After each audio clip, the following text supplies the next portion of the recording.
రోజు 4.5 సంవత్సరాలు అయిపోయిన తర్వాత మేము ఏదైతే చెప్పినామో చేసి చూపించినామని చెప్పి ఈరోజు సంబరాలు చేసుకునే రోజు. ఎందుకంటే ఇంతకుముందు ఈ పేద వర్గాలకి, బడుగు బలహీన వర్గాలకి, ఎస్సీలకు, ఎస్టీలకు, బీసీలకు, మైనార్టీలకు ప్రతి ఒక్కరు కూడా ఒక కరివేపాకుగా వాడుకొని వాళ్ళని వదిలేసే వాళ్ళు, ఓటు బ్యాంకుగా చూసేటోళ్ళు. కానీ ఈరోజు జగన్మోహన్ రెడ్డి గారు వచ్చిన తర్వాత ఈ బడుగు బలహీన వర్గాల పిల్లలు, పేద వర్గాల పిల్లలు మంచిగా చదువుకోవాలని చెప్పి వాళ్లకు ఉన్నత చదువులు ఇస్తున్న, ఉన్నత విద్య అందిస్తున్న ఒక గొప్ప ముఖ్యమంత్రి భారతదేశంలోనే ఈరోజు ఉన్నాడంటే అది వైఎస్ జగన్మోహన్ రెడ్డి గారు మాత్రమే అని చెప్పి మీకు తెలియజేసుకుంటున్నా. మమ్మల్ని ఇంతకు ముందు చంద్రబాబు నాయుడు ప్రేమించలేదు. ఒకవేళ చంద్రబాబు నాయుడు ప్రేమించింటే ఈరోజు జగనన్న చేసినట్టు చేస్తుండే. కానీ చంద్రబాబు ప్రేమించింది డబ్బులు ఎట్లా సంపాదించాలా, సిండికేట్లు ఎట్లా తయారు చేసుకోవాలా, కాంట్రాక్టులు ఎట్లా సంపాదించుకోవాలా అని చెప్పి మాత్రమే ఆలోచించినాడు.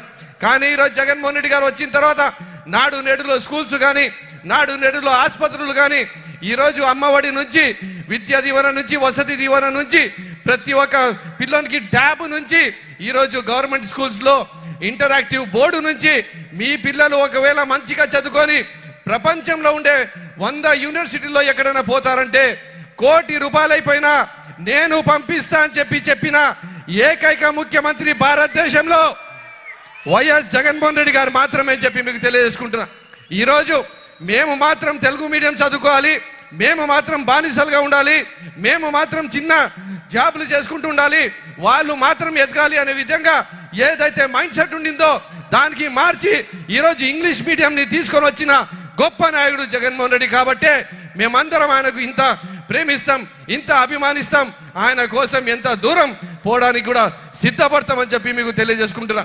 అలాగే ఈరోజు ఆరోగ్యశ్రీతో వైద్యం అందిస్తున్న ఒక గొప్ప నాయకుడు, అలాగే మన మహిళా సోదరులకు, సోదరిమణులకు మహిళా సాధికారత ఇచ్చిన ఒక గొప్ప నాయకుడు ఈరోజు జగన్మోహన్ రెడ్డి గారు. ఈరోజు ప్రతి ఒక్క సంక్షేమ పదానికి మీది హక్కు, మీది భిక్ష కాదు. మీరు ఎక్కడన్నా పోయి ఏ లైన్లో నిలబడాల్సిన అవసరం లేదు. MRO office, municipality, RTO, collector office చుట్టూ తిరగాల్సిన అవసరం లేదు. ఉన్నత అధికారులకు, ప్రభుత్వంలో ఉన్నత అధికారం చెలాయిస్తున్న నాయకులకు మీ ఇంటి దగ్గరికి పంపిస్తా, మీ గడపకి సంక్షేమం పంపిస్తా అని చెప్పి ఒక లంచం లేని, విపక్ష లేని వ్యవస్థని ఈరోజు తయారు చేసినాడు భారతదేశంలో. అంటే అది ఒక్క వైఎస్ జగన్మోహన్ రెడ్డి గారు మాత్రమే అని చెప్పి మీకు తెలియజేసుకుంటున్నా. ఈరోజు ఎక్కడ విపక్ష లేదు, లంచం లేదు, మనమందరం మంచిగా బతకగలుగుతున్నాం, తల ఎత్తుకొని బతకగలుగుతున్నాం, ఆత్మ గౌరవంతో బతకగలుగుతాం. ఏ ఒక్క నాయకుని దగ్గరకో, ఏ ఒక్క ఆఫీసర్ దగ్గరకో మనం పోయి అడుక్కోవాల్సిన అవసరం లేదు. మరి ఈరోజు 2,36,000 కోట్ల రూపాయలు ₹1 లంచం లేకుండా డైరెక్ట్ బెనిఫిషియరీ ట్రాన్స్ఫర్ ద్వారా మీ అకౌంట్లో చేర్పించిన భారతదేశంలోనే ఏకైక ముఖ్యమంత్రి వైఎస్ జగన్మోహన్ రెడ్డి గారు మాత్రమే చెప్పి మీకు తెలియజేసుకుంటున్నా. మరి ఇట్లాంటి ముఖ్యమంత్రి ఉంటే ఈరోజు చంద్రబాబు నాయుడు, పవన్ కళ్యాణ్ అంటారు నేను అది చేస్తా, ఇది చేస్తా. అరే చంద్రబాబు నాయుడుకి నేను అడుగుతున్నా, అరే భయ్ నువ్వు 600 హామీలు ఇచ్చినావు, 6 హామీలన్నా నువ్వు నెరవేర్చినావా అని చెప్పి నేను సూటిగా అడుగుతున్నా. ఈరోజు మా అన్న పార్థ సారథన్నతో పర్మిషన్ తీసుకొని ఎవరైనా చంద్రబాబు నాయుడు హయాంలో 6 హామీలు ఇక్కడ వచ్చి స్టేజ్ పై నుంచి చెప్తే ₹1,00,000 వాళ్ళకు ప్రైజ్ ఇస్తానని చెప్పి మీకు అందరికీ తెలియజేసుకుంటున్నా. ఎవరైనా ఉన్నారా? లేరు.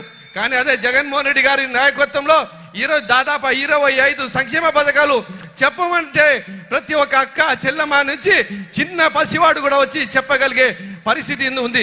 ఎందుకంటే ప్రతి ఒక్కరు కూడా ఈరోజు లబ్ధి పొందినారు కాబట్టి అని చెప్పి మీకు అందరికి తెలియజేసుకుంటున్నా. అలాగే మేమందరము ఇంతకు ముందు గత 5 సంవత్సరాల్లో మా మైనార్టీస్కి అయితే ఒక ఎమ్మెల్యే లేరు, ఒక ఎమ్మెల్సీ లేరు, ఒక మంత్రి పదవి లేదు. ఈరోజు मैं आपके मेरे मुसलमान भाइयों से और बहनों से बोलना चाह रहा हूँ, आप लोगों के पास कोई एमएलए नहीं था, कोई एमएलसी नहीं था, कोई मंत्री नहीं था, आपके बारे में कोई पुरसाने हाल नहीं था, आपके लिए कोई बजट नहीं था, आपको जो है असल आप हैश नहीं सोचा जो है चंद्रबाबू नायडू साहब कर रहे थे.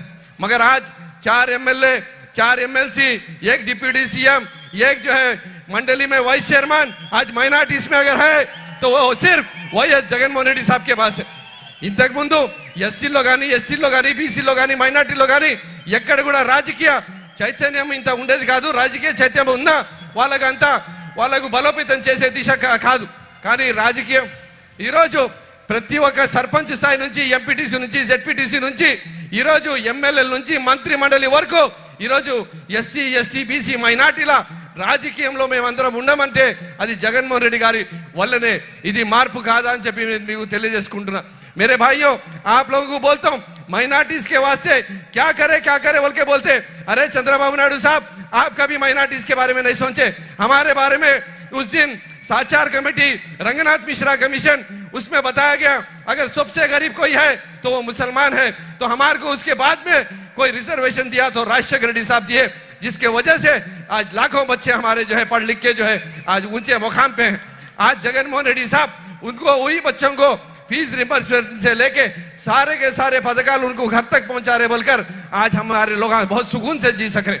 आज अमन है, सुकून है. आज घर के लोगों को उनका घर का पट्टा है, घर बना के दे रहे. आज आप लोगों को मालूम होना चाहिए सिर्फ माइनॉरिटीज के लिए 26,000 करोड़ रुपए ये गवर्नमेंट दी है.